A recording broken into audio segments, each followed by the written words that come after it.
Welcome, everyone, to my favorite night of the year. Yeah! This was not on my list of ways to die. Dexter Resurrection may be setting up an ending twist nobody saw coming.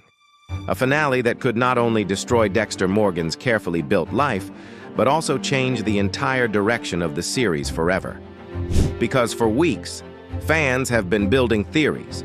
Some wild, some convincing, but all pointing to one terrifying truth. This isn't just Dexter's story anymore. Harrison, Batista, Prater, and even the New York Ripper are colliding toward one shocking conclusion. And once you connect the clues, you start to realize this ending might be even darker than anyone imagined. So let's break it all down. Let's start with Al, the Boogeyman Club member who somehow slipped through Dexter's fingers. At first glance, he looked harmless, a friendly father figure, a guy you'd trust to watch your kids. But we now know that was a mask ripped away in episode 7 to reveal something horrifying. Al is not just another killer. He's a predator who regresses to a childlike state while slowly strangling his victims, giggling while cutting off ponytails. It's disturbing, and it mirrors the Trinity Killer in ways that are impossible to ignore. Arthur Mitchell hid behind his family image too. He relived trauma through his kills. And just like Arthur, Al has perfected the art of deception. The real mistake Dexter made this season wasn't killing the Boogeyman Club. It was letting Al walk away. Because now, Al is primed to become the final boss of the season. Not by going after Dexter directly. That would be too simple. No, Al is going to go after Harrison. More specifically, Harrison's girlfriend, Elsa. Remember what Dexter told Al? That if his mask ever fell, his family would see nothing but darkness. Al is going to make sure Harrison experiences that same collapse. Imagine it. Elsa murdered, Harrison forced to face that the sins of his father brought death to the one person who represented a normal life. The result? Harrison hunting Al down in rage. And if that happens, it would be Harrison's third kill. The supposed death of Dexter in New Blood, Ryan Foster in Resurrection, and now Al. By FBI definition, Harrison would officially be a serial killer. But unlike his father, Harrison doesn't kill because of a dark passenger. He kills for justice, for revenge, for what he believes is right.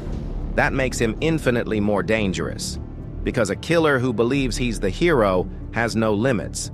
But that's only one piece of the puzzle.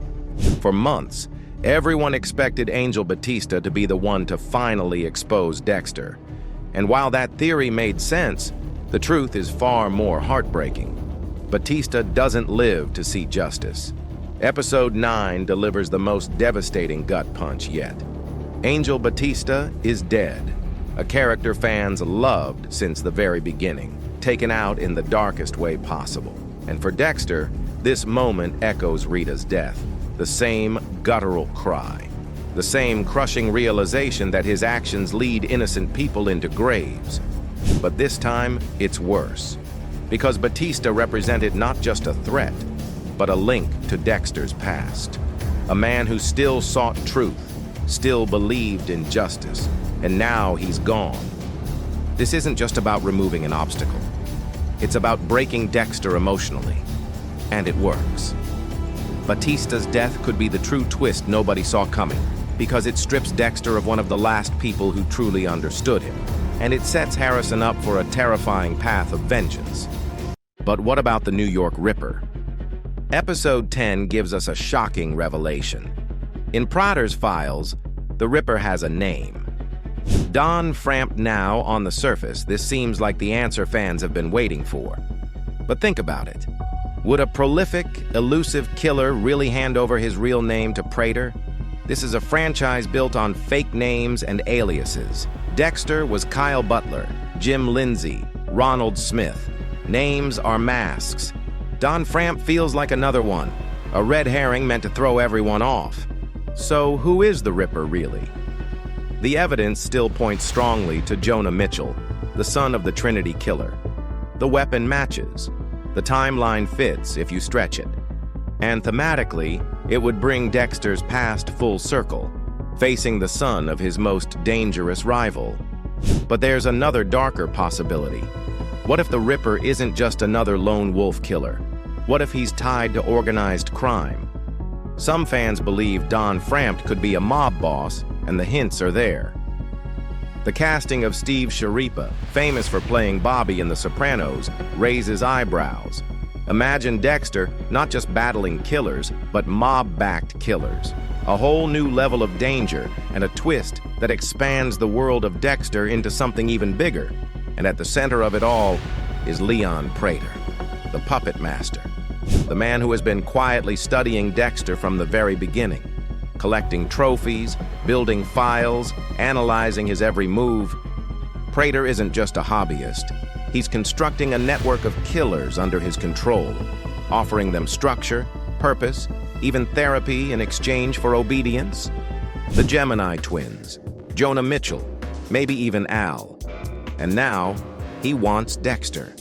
But Dexter Morgan doesn't share control. The idea of bending to Prater's system goes against everything he's built his life around, and that's why the collision at Prater's gala could be catastrophic. Picture it. Al making his move against Elsa. Batista's death still hanging in the air. The New York Ripper's name creating chaos and doubt. And Prater revealing his hand, trying to recruit Dexter into his twisted army. It's the perfect storm. By the end of it, half the main characters could be dead, and the survivors left shattered. And right in the middle is Harrison, the boy who was supposed to have a normal life, now saving his father from certain death, but realizing that the darkness doesn't just follow Dexter. It follows him too. Harrison's kills won't be quiet and methodical like Dexter's. They'll be emotional, impulsive, driven by rage, and he won't feel guilty. He'll feel justified. That's what makes him more terrifying than the Bay Harbor Butcher ever was. Because he will believe that every kill he commits is righteous. So maybe the real ending twist isn't about Dexter at all. Maybe it's about Harrison, the boy who could grow into the most dangerous killer the franchise has ever seen. Not because of a passenger whispering in his ear, but because he truly believes he's the hero. So what do you think? Is Don Frampt the real New York Ripper, or is Jonah Mitchell still the one pulling strings in the shadows? Could Al really push Harrison over the edge? And will Prater succeed in turning Dexter into his crown jewel, or will Dexter finally break free of every chain around him? Drop your theories in the comments, because when the finale airs, the twist nobody saw coming might just be the one hiding in plain sight. Definitely not a pig farm. Time to meet the man of the manor.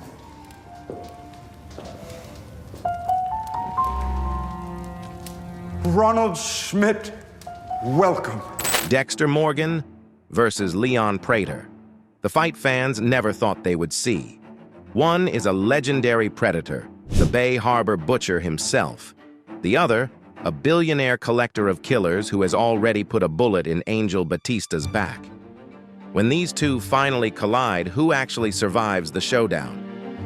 That's the question we're about to answer. Because this is not just another killer versus victim scenario. Leon knows Dexter is coming for him. Dexter knows Leon has the resources to make the hunt harder than any he has faced before. One man has spent decades perfecting the art of killing. The other has spent billions surrounding himself with killers, trophies, and armed protection. So when the predator finally meets the collector, who walks away? Let's break it down. Dexter Morgan has always been built for the hunt. His dedication to physical training wasn't casual. He pushed his body with rigorous cardio, jiu-jitsu, and years of combat experience. When Oscar Prado attacked him with a knife, Dexter redirected the blade back into Prado's chest. When George King restrained him, Dexter broke his own hand to escape before snapping King's neck. Even without his famous syringe, Dexter found ways to improvise, once holding the M99 between his teeth until he could jab it into Lila West. His body is a weapon honed through discipline and real combat. Leon Prater, by contrast, stands at 4'5", with no history of hand-to-hand fighting. Yes, he can pull a trigger, Batista's murder proved that. But that shot came from behind while Batista was distracted. Every physical confrontation he has ever faced was handled by Charlie, his ex-special ops enforcer. If Dexter closes the distance, Leon is finished before the fight even starts. Physically, the advantage is overwhelming. Dexter wins this category without question. But physicality is just the beginning. Dexter has taken more than 150 lives across 3 decades. His kills range from the ice truck killer to Trinity, from Jordan Chase to Oliver Saxon. Each one sharpened his instincts, made him faster, smarter, more dangerous. He doesn't just kill, he perfects it with every victim. Leon's personal kill list? 1 man, Angel Batista. The rest were carried out by Charlie or arranged through bribery. He might surround himself with death, but he doesn't deliver it with his own hands. In a life-or-death moment, experience is everything. Dexter's muscle memory eclipses Leon's theory. That's 2 points to Dexter. Now, intelligence. Here things get closer. Dexter's brilliance has always been his double life. A forensic expert who could stand at a crime scene he created and convince everyone else he was just there to help. He manipulated investigations, planted evidence, and framed others. He stayed hidden inside Miami Metro for decades. Leon, however, is no fool. He built a billion-dollar empire from nothing, orchestrated secret dinner parties filled with serial killers, and gathered trophies from the most infamous murderers alive. He pieced together Dexter's true identity after careful observation and Batista's testimony. He has contingency plans, backup security systems, and layers of protection. But while Leon's intelligence is built for control and logistics, Dexter's is weaponized for survival. That edge goes to Dexter, though narrowly. Where Leon truly shines is in resources. This man owns entire city blocks in Manhattan, with fortified mansions, biometric security, and armed guards on call. He has the FBI on speed dial, politicians at his fundraisers, and cops who owe him favors. He can bribe prison guards, stage suicides, and bury threats under mountains of cash. Dexter, meanwhile, has lost his Miami Metro safety net. No Masuka running interference, no Deb to protect him. He's back to improvisation, fake IDs, stolen supplies, and his wits. Leon holds the resource advantage, and in a long war of attrition, money and power do matter. But even here, history reminds us, Dexter thrives when stripped down. He dismantled Trinity, Jordan Chase, and Kurt Caldwell, all of whom had resources.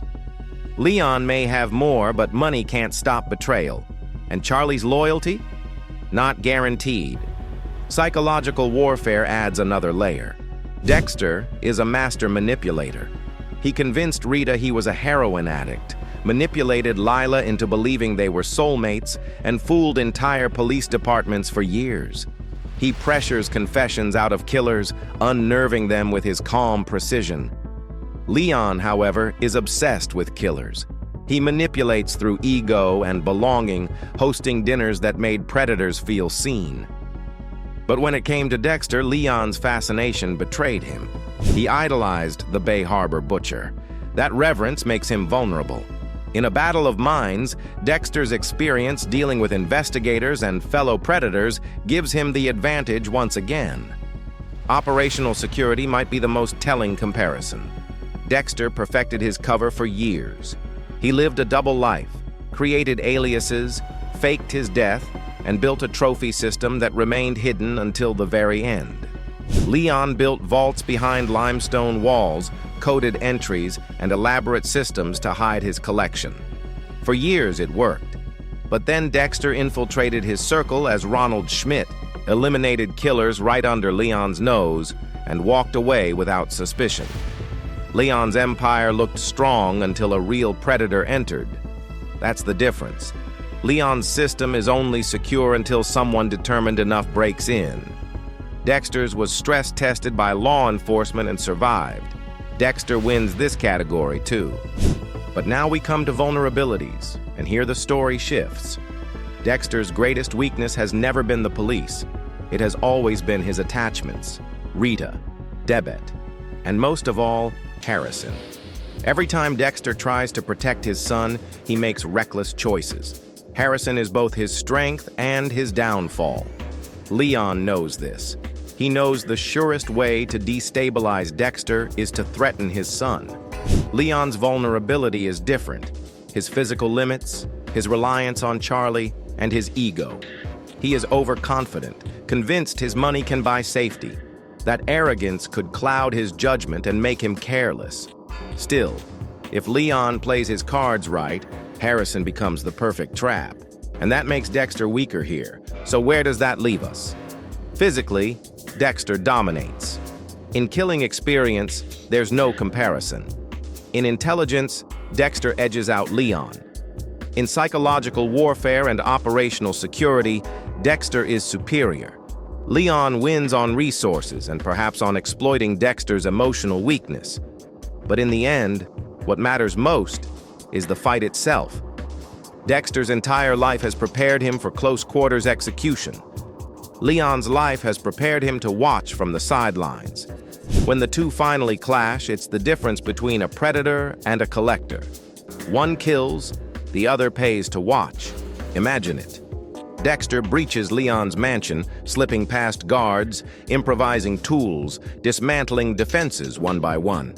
Leon hides behind Charlie, maybe even tries to use Harrison as leverage. But Dexter has faced worse. He's taken down killers with arsenals, with cults, with entire cities behind them. Leon's vault of trophies becomes his tomb. And the Bay Harbor Butcher adds one more slide to the box. But here's the catch. Killing Leon won't be the end of Dexter's problems.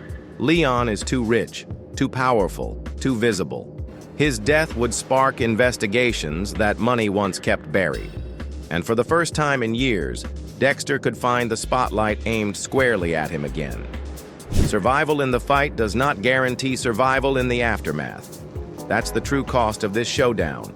So, who do you think survives? Does Leon's empire finally topple Dexter, or does the Bay Harbor Butcher prove once again that no amount of money can stop a predator built for killing? Drop your thoughts in the comments. I'll be watching. And then I found this video. I pressed play. He needs to be stopped immediately. What if I told you the New York Ripper storyline in Dexter Resurrection is echoing one of the most disturbing true crime cases of the internet age? I'm talking about Netflix's Don't Fuck with Cats, hunting an internet killer.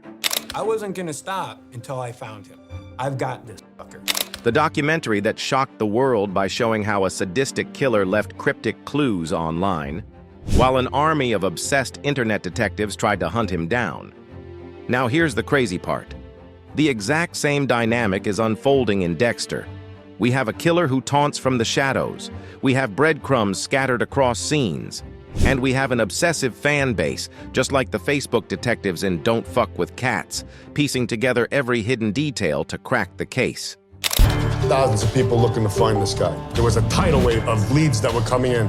I wasn't gonna stop until I found him. From Blessing's mom's eerie cat statues, to Gigi's suspicious arm injury, to the whispers that the Ripper's identity might be passed down like a family curse, the connections are too chilling to ignore. And once you see them, you'll never look at Dexter the same way again. They all have to die. I need to sever all ties to this group as soon as possible. But right now, I have to convince them that I sever innocent people's heads. The first link between the two stories is performance. In Don't Fuck with Cats, Luca Magnotta staged his crimes like movies. He wanted an audience. He wanted to be infamous. Every object in the background and every poster, every song was a deliberate clue. And Dexter has always been about performance too. Dexter Morgan himself pretends to be a normal dad while secretly killing. The Bay Harbor Butcher was a vigilante performance for Miami. And now, the Ripper's presence feels theatrical, almost staged for an audience. Then there's the obsession of the crowd. In Don't Fuck with Cats, thousands of internet detectives zoomed into screenshots. obsessed over tiny reflections in windows, and spent months piecing together fragments of truth. But for me, there's a lot of information in there. You see a door, a bed, a table. You see a door handle, a light socket, electrical receptacles. And those are things that we know can point to like maybe a specific area of the world. Wall sockets in England are different than they are in California. And that's exactly what's happening in Dexter's fandom right now. Viewers are freezing frames, zooming into props, theorizing about scars, statues, and background details. The show is almost daring us to act like the Facebook detectives, to lose ourselves in the hunt. And then comes the cats. In Don't Fuck with Cats, the killing started with animals. Cats were the symbol, the horrifying gateway. Luca Magnotta's cruelty was first spotted when he targeted kittens online. In Dexter, the writers keep lingering on Blessing's mom's cat statues. Innocent background decoration, or an intentional nod to the same kind of symbolism that revealed Magnotta's dark side? Let's talk about the cat statues because this detail is too eerie to brush off. Blessing's mom's home is filled with them. Rows of glassy-eyed felines staring in silence. Time for cats. As many of you know, my mother-in-law adored cats. So she just channeled all of that love into collecting. At first, it just feels creepy. But when you frame it against Don't Fuck with Cats, the meaning shifts. What if these statues aren't just props? What if they represent the Ripper's beginning, a symbolic reminder that every killer has an origin story? Just like Magnotta's crimes started with animals, maybe the statues are Dexter's way of showing that this Ripper began in a household obsessed with cats, cruelty, or superstition. If this were a dog, it'd be barking at me. And the show isn't subtle about it. The camera lingers. The atmosphere thickens. It wants us to notice. Think about it. In Don't Fuck with Cats, the online detectives solved the case by obsessing over things no one else paid attention to. A blanket pattern, a cigarette pack, a vacuum cleaner. But then, holy shit, that's a yellow vacuum cleaner. That's only sold in North America. The tiniest background detail became the key to catching the killer. So why would Dexter Resurrection keep pointing us toward those statues unless they matter? Maybe the Ripper is tied to Blessing's family. Maybe those statues are trophies. Or maybe they're the key to understanding why the killings stopped. But the most chilling theory of all centers on Gigi. Ever since episode 8, fans have pointed out her arm injury. The kind of scar that looks like it could have come from violence, or even a mistake during a kill. What happened to your arm? New Year's Eve happened. Some drunk idiot ran my motorcycle. Worst part is the nerve damage left my hand stuck like this. And here's the strange part. The Ripper's spree stopped 5 years ago. Around the same time, Gigi's life seems to vanish into mystery. Could the injury explain the silence? Did the Ripper stop because they physically couldn't keep going? Or here's an even darker twist. What if Gigi isn't the Ripper at all, but the daughter of the original one? That idea ties directly into Don't Fuck with Cats, where Magnotta toyed with the internet by hinting at accomplices, second killers, and phantom shadows working alongside him. It was misdirection, manipulation, and it kept the detectives chasing their tails. Dexter Resurrection could be pulling the same trick. Maybe the Ripper we fear now is not the one from the past, but the heir to a legacy of violence. If that's true, the Ripper's story becomes generational, a family curse passed down, the same way Dexter's darkness was passed from Harry's code to Harrison. That would make Gigi's role not just suspicious, but inevitable. And here's where it all comes full circle. In Don't Fuck with Cats, the internet detectives became the real stars of the story. The documentary wasn't just about Luca Magnotta. It was about the thousands of people who got sucked into the obsession of catching him. They weren't trained cops, but they acted like investigators, losing themselves in screenshots and wild theories. And right now, that's us. We are the detectives in Dexter Resurrection. We're combing through every frame, obsessing over props, debating Blessing's family, dissecting Gigi's arm. The writers know it. They're feeding us these details the same way Magnotta fed clues to his audience. And that's what makes it chilling. Because if we're the detectives, we're also the audience the Ripper is performing for. Every clue, every whisper, every cat statue, it's bait. The question isn't just, who is the Ripper? The question is, why are they putting on a show for us? And maybe that's the darkest twist of all. So what do you think? Are the cat statues Dexter's way of pulling a don't fuck with cats on us? Is Gigi the heir to the Ripper legacy? Or is the show daring us to realize we've been the target all along?